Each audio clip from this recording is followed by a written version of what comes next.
July 2017, umuwi kami sa bahay ng magulang ko dahil kaarawan ng anak ko.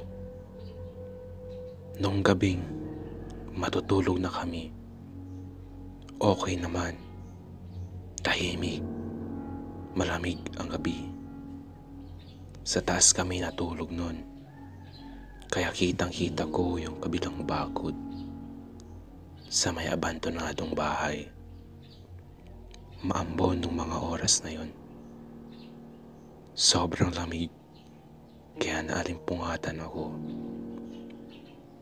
Bandang 2 AM, may tila nakita ako sa bakod na hugis bilog at kulay orange, nakaangat sa lupa na wari mo'y lumilipad at parang namamasyal.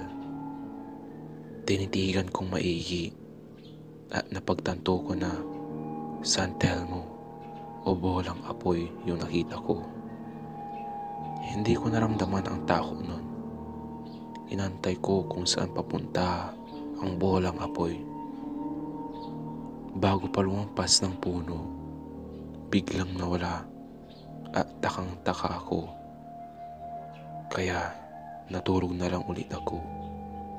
Kinaumagahan, nagpunta ako kay lolo ng asawa ko.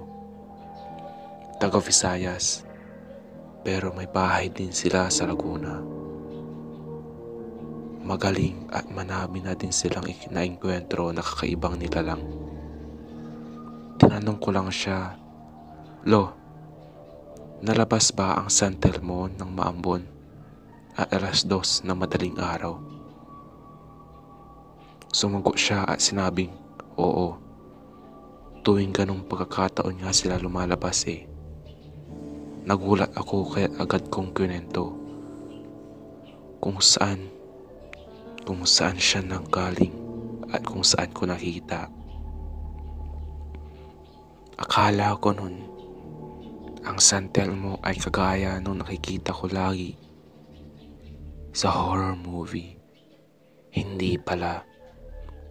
Pagdikitin nyo lang ang mga daliri nyong hugis pabilog.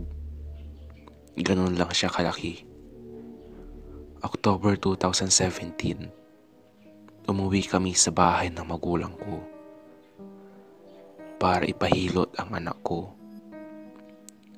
Pinatulog ko muna sila sa taas nun. At nung bumaba ako para manood, sinigurado ko munang tulog sila. Hindi pa ako nagtatagal sa baba nang biglang umiyak ang bunso kong anak at takot na takot.